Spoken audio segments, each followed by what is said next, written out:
नमस्कार, स्वागत है आपका आवाज समाचार में। मैं हूं आपके साथ दीपाली नंदा। बुलेटिन में हम आगे बढ़े, लेकिन उससे पहले आप सभी दर्शकों को कृष्ण जन्मोत्सव की बहुत बहुत बधाई। चलिए अब शुरुआत करते हैं हेडलाइंस के साथ।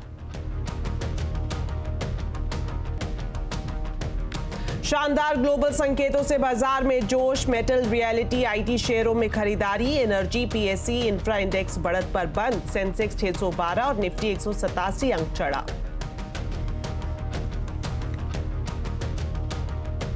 जम्मू कश्मीर विधानसभा चुनाव के लिए बीजेपी में बवाल। पहली ही लिस्ट पर खड़ा हुआ विवाद। 3 बार सुधार के बाद भी हंगामा जारी। पहले दौर में लड़ेंगे 16 उम्मीदवार। लद्दाख में बनाए गए 5 नए जिले। गुजरात में भारी बारिश की वजह से बाढ़ के हालात। सभी प्राइमरी स्कूल बंद। 3 जिलों में को छोड़कर पूरे गुजरात में रेड अलर्ट। गृह मंत्री अमित शाह ने सीएम भूपेंद्र पटेल से बातचीत की, मदद का दिया भरोसा।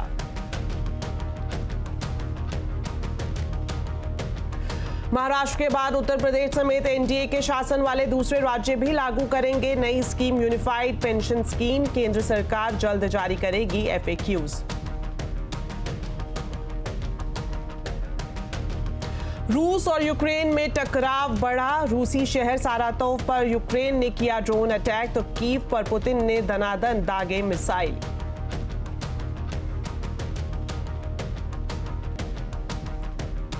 देश भर में श्री कृष्ण जन्माष्टमी की धूम। जन्मोत्सव के लिए सज गए मंदिर। यूपी में सीएम योगी आदित्यनाथ ने मथुरा में श्री कृष्ण जन्मभूमि मंदिर में किए दर्शन।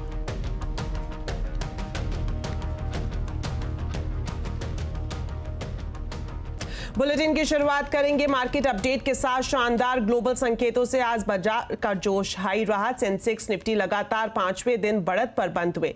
सेंसेक्स 612 पॉइंट चढ़कर 81,698 पर और निफ्टी 187 पॉइंट चढ़कर 25,011 पर बंद हुआ। मिड कैप, स्मॉल कैप शेयरों में खरीदारी रही। डिटेल्स लेते हैं सुमित मेहरोत्रा से। तो सुमित, सबसे पहले आपसे जानना चाहेंगे, आज बाजार में जोरदार तेजी रही, हाईलाइट्स क्या हैं?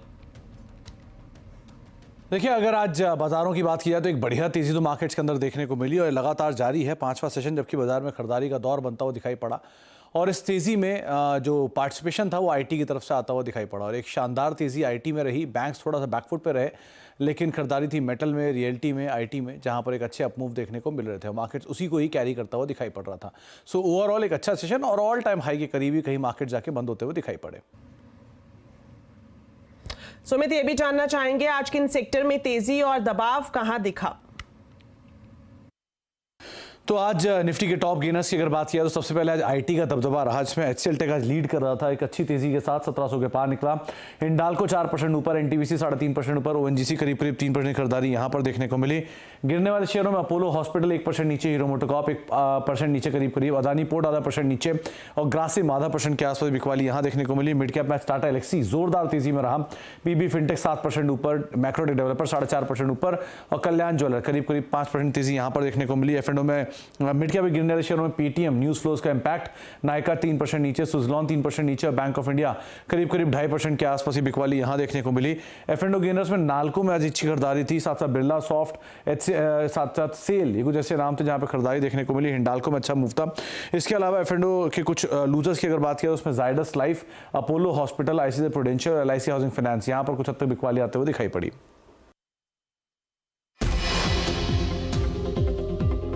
हमारी मार्केट बहुत स्ट्रांग है। हमारी मार्केट हमारे फ्लोज पर चल रही है। हमारे फंडामेंटल्स बहुत स्ट्रांग है। तो आपको वो जो सिप और डिप वाला फॉर्मूला है वो नहीं भूलना है। मैं फिर कहूंगा कि आज फिर एक और मौका होगा। अगर आज आपको 200-250 पॉइंट नीचे दिख रहा है तो फिर थोड़ा सा निफ्टी ईटीएफ ऐड करने का एक अच्छा मौका होगा। पोजिशनली 23,893 के स्टॉप के साथ अगर इस मार्केट में मुझे लग रहा है कि लॉन्ग बनाया जाए तो पॉसिबिलिटी है कि अगस्त में आपको वापस ऑल टाइम हाई भी दिख जाइए। इस मार्केट में जो आपकी बेसिक ट्रेड है वो है कि रीसेंट लो का स्टॉप लॉस लगा दीजिए और अगस्त में नए हाई की तैयारी कर लीजिए। मेरा ये मानना है कि मार्केट में करेक्शन खत्म हुआ है, एक बेस फॉर्मेशन हुआ है। आज का मूव बहुत शानदार है और अब मेरा कन्विक्शन बहुत स्ट्रांग है कि अगस्त में हम ऑल टाइम हाई लगाएंगे। बाय ऑन डिप्स का मार्केट है ये और खबरों से घबराना नहीं है और डिप मिले और जोन मिले बाय करने का, तो उसको रिस्पेक्ट करिए। 8 अगस्त को एक व्यू लिया गया था इस चैनल पर कि Nifty all time high hit करेगा और अगस्त में ही ऑल टाइम हाई हिट करेगा। तब निफ्टी करीब 24,100 पर था और इस मार्केट की सबसे बड़ी फोर्स रिटेल है, सबसे बड़ी फोर्स। अब कोई सेकंड या थर्ड नहीं है, रिटेल नंबर 1 फोर्स है इस समय मार्केट की, और वो नहीं डरे और उन्होंने हर गिरावट में खरीदारी की। ये मेरा रीजन था बुलिशनेस का। 25,000 के पार निकलकर निफ्टी नए हाई की तैयारी में है। तेजी के इस बाजार में एफपीआईज एमएफ का फोकस कहां है, किन शेयर्स में उनकी सबसे ज्यादा पोजीशन है, डिटेल्स लेते हैं सुमित से। तो सुमित बताएं, एफपीआईज और एमएफ की बहार कहां पर है? तो 25,000 पर बाजार और कहां पर इस तेजी में एफपीआईज और म्यूचुअल फंड बेट कर रहे हैं, एक एक करके वो आंकड़े आपकी स्क्रीन पर आते हुए दिखाई पड़ेंगे। जहां पर बाजार तो 25,000 पर पहुंचा और मिड कैप स्मॉल कैप अपने नए रिकॉर्ड स्तरों पर पहुंचता हुआ दिखाई पड़ा। इस साल अब तक निफ्टी करीब 15% का एक शानदार रिटर्न दे चुका है। Likewise mid cap small cap भी रफली 27% के आसपास की एक बढ़िया रिटर्न दे चुका है। 2 नए एंट्रेंट भी निफ्टी का हिस्सा बनने जा रहे हैं, जिसमें एक ट्रेंट करीब 57,000 करोड़ वर्थ के शेयर एफपीआईज बेट कर रहे हैं। म्यूचुअल फंड भी करीब 21,000 करोड़ वर्थ के शेयर यहां पर बेट कर रहे हैं। और दूसरा नाम है बीईएल, करीब 38 से 39,000 करोड़ वर्थ के शेयर यहां पर एफपीआईज बेट कर रहे हैं। 36,000 करोड़ वर्थ के शेयर म्यूचुअल फंड भी बेट करते हुए दिखाई पड़ रहे हैं। लार्जेस्ट एफपीआईज की बेट किन स्टॉक्स पे है, जरा वो भी देख लीजिए। एचडीएफसी बैंक सबसे बड़ी बेट, करीब 5 लाख करोड़ वर्थ के शेयर। रिलायंस इंडस्ट्रीज दूसरा सबसे बड़ा नाम, आईसीआईसीआई बैंक 3 लाख करोड़, इन्फोसिस 2.5 लाख करोड़ और भारतीय एयरटेल करीब 3 लाख करोड़ वर्थ के शेयर एफपीआईज ने बेट कर रखे हैं। इसके अलावा जो नॉन निफ्टी स्टॉक में सबसे बड़ा नाम है वो है जोमैटो, 1 लाख करोड़ रुपए वर्थ के शेयर यहां पर एफपीआईज ओन करते हैं। इसके अलावा Trent, Varun beverages, Adani green 50 से लेके 57,000 करोड़ वर्थ के शेयर एफपीआईज की तरफ के पास हैं। इसके अलावा max health care, Indigo, BEL और अदानी पावर करीब 40,000 करोड़ से लेकर 47,000 करोड़ वर्थ के शेयर एफपीआईज इन 4 कंपनियों के अंदर अलग अलग ओन करते हैं। म्यूचुअल फंड की सबसे बड़ी बेट है एचडीएफसी बैंक, करीब 2.5 लाख करोड़ वर्थ के share. ICICI bank 2 lakh crore, Reliance 1.5 lakh crore, Infosys 1.25 lakh crore और भारतीय एयरटेल करीब 1 लाख करोड़ वर्थ के शेयर म्यूचुअल फंड भी ओन करते हैं इन कंपनीज में। इसके अलावा सबसे बड़ी म्यूचुअल फंड की बेट है बीईएल के ऊपर, करीब 36,000 करोड़ वर्थ के शेयर। जोमैटो 28,000 करोड़, इंडिगो करीब 22,000 करोड़, डीमार्ट 21 से 22,000 करोड़ वर्थ के शेयर म्यूचुअल फंड ओन करते हैं। इसके अलावा टीवीएस मोटर, ट्रेंट, पीएफसी, संवर्धना मदरसन 19,500 करोड़ से लेकर 21 से 22,000 करोड़ वर्थ तक के शेयर यहां पर म्यूचुअल फंड भी इन पे ओन करते हैं। तो तमाम आंकड़े म्यूचुअल फंड और खासतौर से एफपीआई की होल्डिंग को लेकर 25,000 के इन लेवल्स पर। शुक्रिया सुमित इस पूरी जानकारी के लिए। वहीं इस हफ्ते बाजार की नजर रिलायंस की एजीएम पर रहेगी, जो कि 29 अगस्त को होगी। इस एजीएम में कहां फोकस रह सकता है, ब्रोकरेज हाउस क्या अनुमान लगा रहे हैं, ये बताने के लिए सीधा जुड़ रहे हैं यतिन मोता। तो यतिन, आपसे जानना चाहेंगे रिलायंस एजीएम पर ब्रोकरेज हाउसेस का क्या अनुमान है? तो देखिए, ये एजीएम है जो कोविड के लगभग 5 साल बाद होने वाली है, और जब कोविड का समय था तभी कंपनी ने एक बड़ा स्टेक सेल किया था अपने 2 बिजनेसेस में, रिलायंस रिटेल और रिलायंस जियो। तो ऑब्वियसली मार्केट एक्सपेक्ट कर रहा है कि रिलायंस जियो हो या रिलायंस रिटेल हो, कहाँ आपको आईपीओ आता हुआ दिखाई पड़ेगा, कहाँ वैल्यू अनलॉकिंग होती हुई दिखाई पड़ेगी। और आज की अगर आप न्यूज़ रिपोर्ट्स पढ़ें तो न्यू एनर्जी बिजनेस है, जहां कंपनी एक बड़ा कारोबार कर रही है रिन्यूएबल एनर्जी में, ग्रीन हाइड्रोजन में और दूसरे रिन्यूएबल इंफ्रास्ट्रक्चर में। तो क्या उसका आईपीओ आ सकता है, वहां अनलॉकिंग देखने को मिल सकती है क्या? तो कहीं ना कहीं इसको लेके जो सवाल हैं वो एजीएम में आपको आते हुए दिखाई पड़ेंगे। बहरहाल वो तो मीडिया स्पेकुलेशन है, लेकिन जो ब्रोकरेजेस है उनकी क्या राय है वो जान लेते हैं। सीएलएसए का मानना ये है, ये एक स्टॉक है जो आउट परफॉर्म कर सकता है।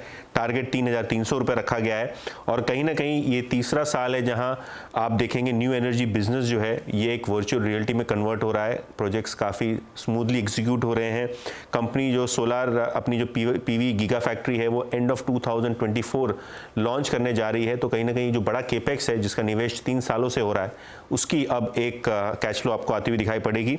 और करीब $1 बिलियन यानी 8,500 करोड़ रुपए कंपनी ने खर्चा कर दिया है इस सोलार मैन्युफैक्चरिंग बिजनेस में। तो एजीएम क्या चाहती है इस पर्टिकुलर बिजनेस को लेकर, शायद वहाँ क्लैरिटी है, ऐसा उनका मानना है।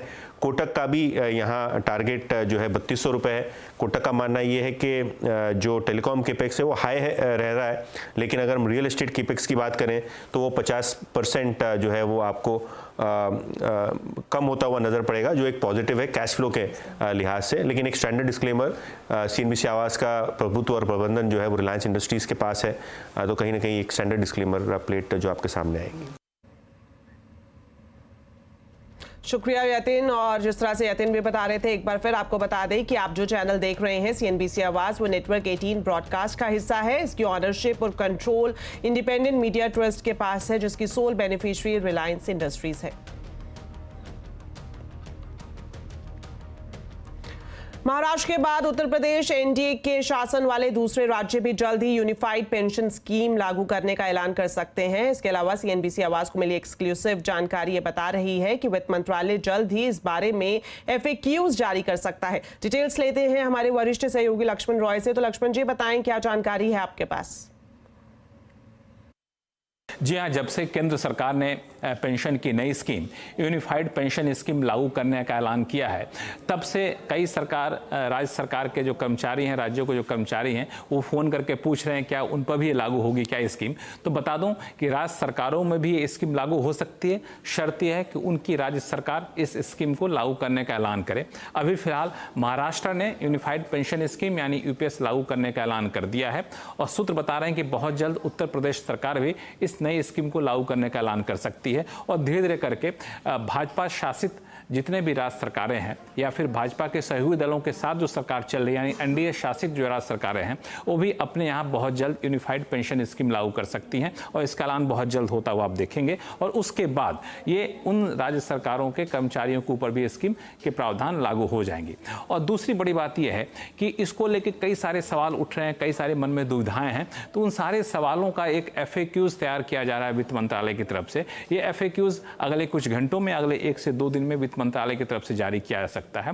और तीसरी बड़ी बात यह है कि इसके अभी मोटे मसौदे को कैबिनेट ने मंजूरी दी है, इसकी गाइडलाइंस को मंजूरी अभी तक नहीं दी गई है। गाइडलाइंस अभी तैयार किया जा रहा है। गाइडलाइंस तैयार करने में थोड़ा सा वक्त लगेगा, तो अगले कुछ हफ्तों में या 1 आध महीने में गाइडलाइंस, इसकी डिटेल गाइडलाइंस सरकार की तरफ से जारी कर दी जाएगी। उसके बाद आप पूरा कैलकुलेशन कर सकते हैं कि ये नई स्कीम आपके लिए कितनी फायदेमंद है। शुक्रिया लक्ष्मण जी इस पूरी जानकारी के लिए। तो यूनिफाइड पेंशन स्कीम क्या राजनीतिक दबाव में लिया गया फैसला है? क्या है पेंशन की प्रेशर पॉलिटिक्स? आज आवाज अड्डा में इसी पर करेंगे बड़ी चर्चा शाम 7:57 पर। आपको बता दें, सरकार ने पेंशन की ये जो नई स्कीम पेश की है, वो पहले की 2 स्कीम NPS और 2004 के पहले वाली ओल्ड पेंशन स्कीम से कई मायनों में अलग है। आखिर इन तीनों स्कीमों में क्या अंतर है, बता रहे हैं हमारे वरिष्ठ सहयोगी लक्ष्मण रॉय। सरकार ने जिस नई पेंशन स्कीम यानी UPS का ऐलान किया है, वो UPS आखिर मौजूदा NPS से कैसे अलग है, 2004 से पहले वाले ओल्ड पेंशन स्कीम से कैसे अलग है, इसकी तुलना आपको करके दिखाते हैं। सबसे पहले बात करते हैं वो है आपको पेंशन की गारंटी की। तो UPS यानी यूनिफाइड पेंशन स्कीम, जिसका सरकार ने अभी ऐलान किया है, उसके तहत कम से कम 50% पेंशन की गारंटी दी गई है। लेकिन ये 50% क्या होगा? आप रिटायर होने से पहले पिछले 12 महीने में जितना आपको सैलरी मिली है, उस सैलरी की बेसिक सैलरी का औसत निकाला जाएगा और उसका 50% लिया जाएगा। लेकिन शर्त यह है कि 25 साल की नौकरी कम से कम होनी चाहिए। NPS में ऐसी कोई गारंटी थी ही नहीं। अब OPS में क्या था? मामला अलग था। OPS में आपको पेंशन जो मिलता था वो बेसिक और DA का दोनों मिला करके, यानी जिस दिन आप रिटायर कर रहे हैं उसके पिछले महीने में आपने जितनी भी सैलरी पाई हो, बेसिक और DA मिला करके, तो उसका 50% आपको पेंशन मिलता। लेकिन ये 50% मिनिमम नहीं होता, ना तो मैक्सिमम होता, 50% फिक्स होता। ध्यान दीजिए, UPS में मिनिमम 50% की बात की गई है।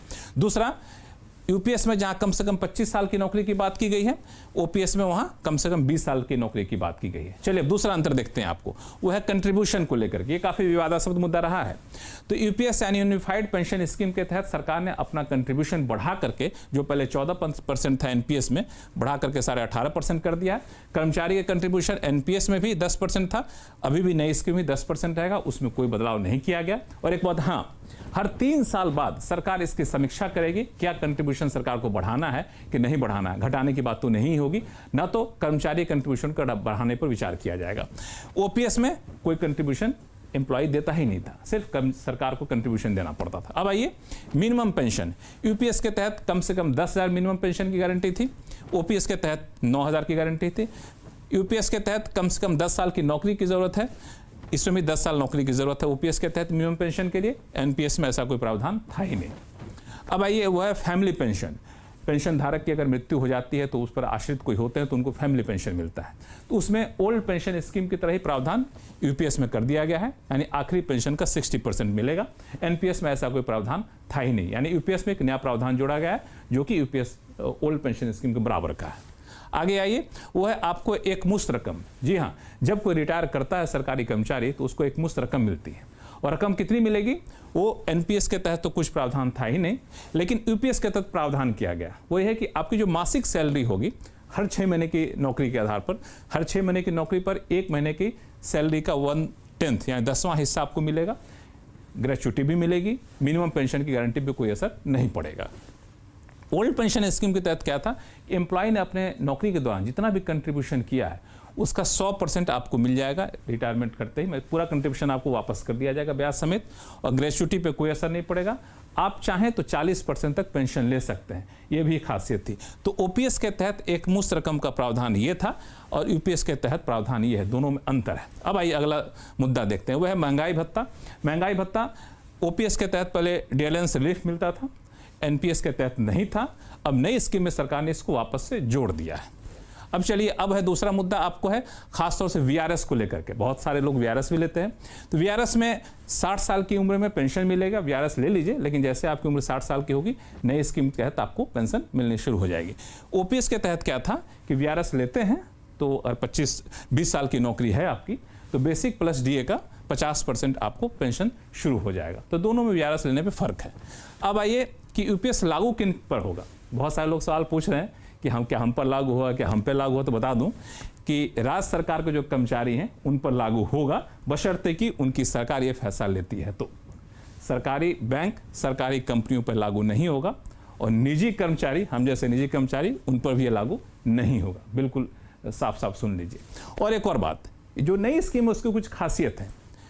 ये 1 अप्रैल 2025 से लागू होगी। जो लोग एनपीएस को चुन चुके हैं वो भी चाहे तो नई स्कीम में शामिल हो सकते हैं। जो लोग एनपीएस के तहत 2004 के बाद रिटायर हो चुके हैं वो भी चाहे तो नई स्कीम को चुन सकते हैं। ऐसी सूरत में इनको सरकार ब्याज के साथ एरियर का भुगतान करेगी। तो ये पूरा है आपको पेंशन का पेच जो आपको सुलझा दिया है मैंने। मुझे लगता है कि अब कोई कंफ्यूजन नहीं रहेगा। तो एनपीएस और ओल्ड पेंशन स्कीम से किस तरह से अलग है यूपीएस और क्या है इसके नफा नुकसान, आज कंज्यूमर अड्डा में इसी पर करेंगे चर्चा शाम 5:57 पर। चलिए अब खबर गुजरात से, जहां पर लगातार बारिश हो रही है और भारी बारिश की वजह से कई जगह हालात बाढ़ जैसे बन गए हैं। कल पूरे गुजरात में सभी प्राइमरी स्कूल बंद रहेंगे। अगले 3 दिन के लिए गुजरात में रेड अलर्ट जारी किया गया है। डिटेल्स लेते हैं केतन जोशी से। तो केतन, बताएं इस वक्त वहां पर मौसम का मिजाज कैसा है? मौसम विभाग की तरफ से रेड अलर्ट जारी किया गया है, और साथ ही ये भी जानना चाहेंगे कि सीएम की मीटिंग में क्या कुछ डिस्कस हुआ है। देखिए, अभी आधे घंटे पहले गुजरात के मुख्यमंत्री भूपेंद्र भाई पटेल ने एक हाई लेवल की एक बैठक है वो पूरी की। इसमें कहा गया कि बारिश का कहर रहने वाला है, लेकिन मैं प्रशासन को सूचना देता हूं कि किसी भी हाल में किसी एक व्यक्ति की भी जान नहीं जानी चाहिए। आप उनकी जान माल का सुरक्षा का ख्याल रखिए, उनको सुरक्षित स्थान पर ले जाइए। आज अहमदाबाद से सटा साणंद है, वहां के जो ग्रामीण इलाके में से 150 लोगों का रेस्क्यू किया गया है, और हर कलेक्टर को सूचना दी गई है कि रेस्क्यू करने के बाद उन व्यक्ति को खाने पीने की चीजों का कोई प्रॉब्लम न रहे, वो भी देखा जाए। गुजरात के 3 जिले को छोड़कर, पाटण, पोरबंदर और गिर सोमनाथ को छोड़कर बाकी सभी जिलों में रेड अलर्ट है, यानी कि अगले कुछ घंटों में भारी से अति भारी बारिश का पूरा अनुमान है। और अब तक पिछले 48 घंटे में गुजरात के ज्यादातर जिले में 5 से लेकर 15 इंच बारिश हो चुकी है। जगह जगह पर जल भराव भी हो गया है।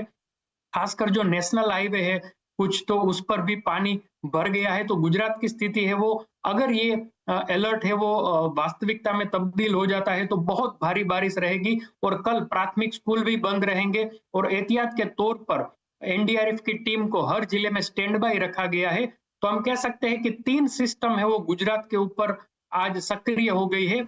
और आसपास के इलाके में ज्यादा बारिश के चलते नर्मदा के इस मौसम में 23 दरवाजे खोल दिए गए हैं। जो सबसे बड़ा बांध है भारत का, उसका 23 दरवाजे खोल दिए गए हैं, ताकि जितना भी नया पानी आया तो कोई दिक्कत ना हो। लेकिन नीचे जो रह रहे इलाके में जो 25 गांव है वहां और एक अलर्ट जारी कर दिया गया है। तो हम एक तरह से कह सकते हैं कि पूरा गुजरात अलर्ट पर है। 3 जिले जहां पर रेड अलर्ट नहीं है वहां पर भी येलो अलर्ट तो है ही, यानी कि वहां पर भी बारिश तो होगी ही होगी। तो हम कह सकते हैं, और खासकर मुख्यमंत्री भूपेंद्र भाई पटेल ने गुजरात के नागरिकों को यह सूचना दी है कि अगर आपको कोई आवश्यकता न हो तो घर से कल बाहर न निकलिए और 1-2 दिन आप रुक जाइए। तो तंत्र है वो काफी अलर्ट है। जी शुक्रिया केतन, मौसम के मिजाज पर ये पूरा अपडेट हमारे दर्शकों को बताने के लिए। चलिए बढ़ते हैं आगे और खबर जम्मू कश्मीर से, जहां विधानसभा चुनाव के लिए बीजेपी में बवाल मचा हुआ है। पहली लिस्ट आते ही आज बीजेपी दफ्तर पर खूब बवाल हुआ। संवाददाता तेजेंद्र सिंह हमारे साथ सीधा जुड़ गए हैं जम्मू बीजेपी ऑफिस से, उन्हीं से ही ताजा हालात जानते हैं। तो तेजेंद्र, बताएं कि जो संशोधित लिस्ट अब सामने आई है, क्या उससे कार्यकर्ता संतुष्ट है और जो हंगामा है क्या वो थम गया है? देखिए, सुबह से बीजेपी ऑफिस में यहाँ पर हंगामा चल रहा है। जब पहली लिस्ट सामने आई जिसमें तीनों फेजेस के लिए लगभग 44 कैंडिडेट्स का नाम बीजेपी ने घोषित किया, उसमें कई ऐसे सीनियर लीडर हैं जो पिछले 30-30, 40-40 साल से बीजेपी के साथ जुड़े हुए थे, जिनमें बीजेपी के farmer deputy CM doctor Nirmal Singh, Kavinder Gupta, Satpal Sharma जो कैबिनेट मंत्री रह चुके हैं, कई फॉर्मर कैबिनेट मंत्री, उनके नाम भी ड्रॉप कर दिए थे। तो उसके बाद बीजेपी ऑफिस जम्मू में यहाँ पर काफ़ी बवाल था। फिर कुछ देर बाद बीजेपी ने वो जो लिस्ट थी उसे विड्रॉ किया और ये कहा कि संशोधित लिस्ट जो है वो फिर से जारी की जाएगी। उसके बाद एक लिस्ट आती है जिसमें फर्स्ट फेज़ के लिए, क्योंकि फर्स्ट फेज़ की जो नॉमिनेशन है कल उसका लास्ट डे है, तो फर्स्ट फेज़ के लिए पहले 15 लोगों की सूची सामने आती है, फिर उसके बाद एक नाम और ऐड किया जाता है। तो अभी बीजेपी 16 सीटों पे इलेक्शन लड़ेगी जो फर्स्ट फेज़ है, लेकिन उसमें भी कई सीनियर लीडर्स जो हैं बीजेपी के, जो पिछले कई सालों से बीजेपी के साथ जुड़े हुए हैं, फॉर्मर कैबिनेट मंत्री रह चुके हैं, डेप्यूटी सीएम रह चुके हैं और कई बीजेपी में ही बड़े बड़े ओहदों पे वो लोग थे, लेकिन उनके नाम ड्रॉप कर दिए थे। उसके बाद यहाँ पर बीजेपी के कई कार्यकर्ताओं ने प्रोटेस्ट भी किया। उन्होंने ये कहा कि उनके जो सीनियर लीडर्स हैं, जो उनके जिनके वो सपोर्टर्स हैं, उनके नाम को ड्रॉप किया। उसके बाद यहाँ पर काफ़ी प्रोटेस्ट भी हुआ। हालांकि बीजेपी ने कोशिश तो की कि उन लोगों को प्लेकेट करने की, उन लोगों को ये आश्वासन देने की कि उनका नाम जो है हो सकता है अगली लिस्ट में आए, लेकिन ये जिसे कहते हैं उन्हें सिर्फ प्लेकेट करने की कोशिश की। वैसा अभी कुछ नहीं होगा। जो फाइनल लिस्ट है 16 लोगों की वो सामने आ चुकी है, जिन्हें बीजेपी यहाँ पर पार्टी कैंडिडेट जो असेंबली इलेक्शंस में खड़ा करेगी। जी शुक्रिया तेजेंद्र इस पूरे अपडेट के लिए। आज लद्दाख में 5 नए जिले बनाने का सरकार ने ऐलान किया। केंद्रीय गृह मंत्री अमित शाह ने यह बड़ा ऐलान किया है। नए जिलों के नाम की बात करें तो ये जांस्कर, द्रास, शाम, नुब्रा और चांगथांग होंगे। पहले लद्दाख में केवल 2 ही जिले थे, लेह और कारगिल। अब इनकी संख्या बढ़कर 7 हो जाएगी। अगले साल 1 अप्रैल से आपको कार की पीछे वाली सीट पर भी सीट बेल्ट लगाकर ही चलना होगा, नहीं तो गाड़ी में बार बार रिमाइंडर चलता रहेगा। सरकार ने सभी पैसेंजर कारों में पीछे वाली सीटों के लिए भी सीट बेल्ट रिमाइंडर अनिवार्य कर दिया है। डिटेल्स जानते हैं रोहन सिंह से। तो रोहन, बताएं इस नए नियम की डिटेल्स क्या है? जी, ये नियम सड़क परिवहन मंत्रालय की तरफ से आया है। सेंट्रल मोटर व्हीकल्स रूल में बदलाव किए गए हैं। इसके मुताबिक अप्रैल 2025 के बाद से सभी पैसेंजर व्हीकल्स में पीछे की सीटों पर भी सीट बेल्ट रिमाइंडर सिस्टम या अलार्म सिस्टम का होना ज़रूरी होगा। हम आपको बता दें कि अभी भी अगर आप पीछे की सीट पर बैठते हैं और सीट बेल्ट नहीं लगाते हैं, आपका चालान किया जा सकता है। लेकिन ये जो नियम है ये व्हीकल मैन्युफैक्चरर्स के लिए है और इन्हें एक रिस्ट्रेन सिस्टम या अलार्म सिस्टम देना अनिवार्य होगा अप्रैल 2025 के बाद से। इसके 1 साल के बाद यानी कि 2026 से जो बसेस हैं या जो बाकी हैवी गुड्स व्हीकल्स हैं उनमें भी ये जो सिस्टम है इसका होना अनिवार्य हो गया। यानी कि बसेस में भी पीछे की कितने भी यात्री हों सबको सीट बेल्ट लगाना भी अनिवार्य होगा और उसका जो अलार्म सिस्टम है, रिस्ट्रेन सिस्टम है, रिमाइंडर सिस्टम है, उसका होना भी अनिवार्य होगा। दरअसल जिस तरीके से सड़क दुर्घटनाओं में लोगों की मौत हो रही है, इस संख्या को कम करने के लिए सड़क परिवहन मंत्रालय की तरफ से एक कदम ये उठाया गया। हालांकि इसका जो ड्राफ्ट था वो मार्च में ही आ गया था और उसके बाद इसका स्टेक होल्डर कंसल्टेशन हुआ, लोगों की राय ली गई और आखिरकार सरकार ने इस पूरे नियम को नोटिफाई कर दिया है। शुक्रिया रोहन इस पूरी जानकारी के लिए। तो फिलहाल वक्त हो गया एक छोटे से ब्रेक का। लौटेंगे तो आपको दिखाएंगे कृष्ण जन्माष्टमी के रंग। आप देखते रहिए आवाज समाचार। बढ़ रही है, मंदिरों में दर्शन के लिए बड़ी संख्या में लोग पहुंच रहे हैं। कान्हा का आज 5251वां जन्मोत्सव मनाया जा रहा है। श्री कृष्ण जन्मस्थान मंदिर में 5251 दिए जलाए गए हैं। इसी के साथ ही गर्भगृह को भी कारागार की तरह सजाया गया है। अब आपको लेकर चलते हैं श्री कृष्ण जन्मभूमि मथुरा में, जहां मंदिर दुल्हन की तरह सजे हुए हैं।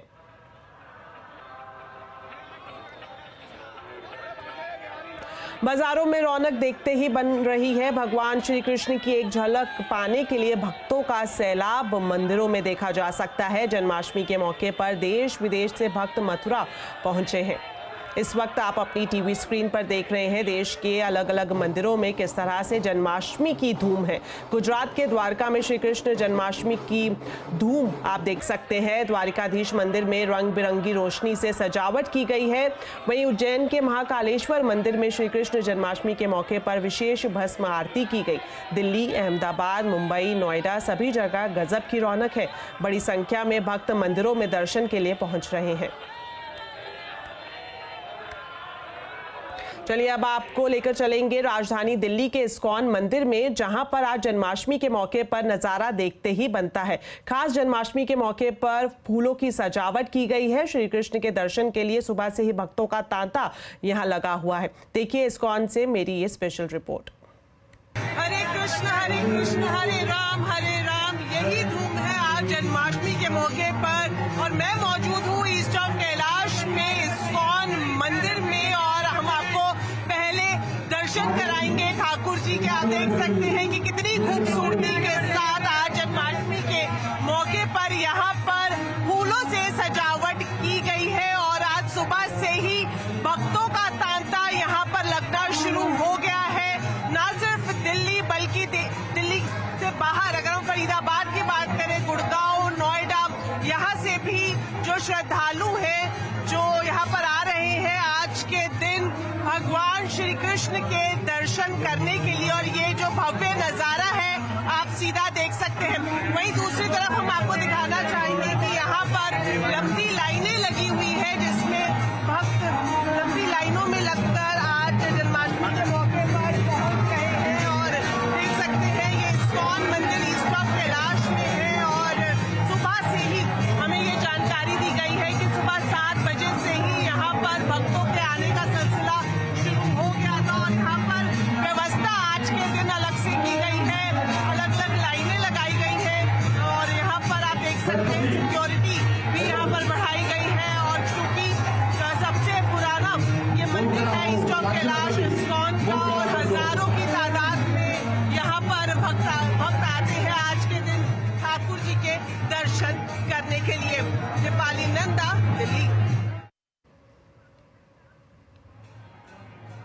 उत्तर प्रदेश के मुख्यमंत्री योगी आदित्यनाथ जन्माष्टमी के अवसर पर मथुरा पहुंचे। सीएम योगी ने श्री कृष्ण जन्मभूमि मंदिर में पूजा अर्चना कर दर्शन भी किए। योगी आदित्यनाथ ने वृंदावन के बांके बिहारी मंदिर के भी दर्शन किए। इसके साथ ही मुख्यमंत्री ने ब्रजवासियों को रोपवे की सौगात भी दी। अब बरसाना में राधा रानी मंदिर तक पहुंचने में सिर्फ 7 मिनट का वक्त लगेगा। तो चलिए मेरे साथ इस बुलेटिन में इतना ही। आप खबरों पर अपडेट रहें, CNBC आवाज से जुड़े रहें हमारे सोशल मीडिया हैंडल्स के जरिए। नमस्कार।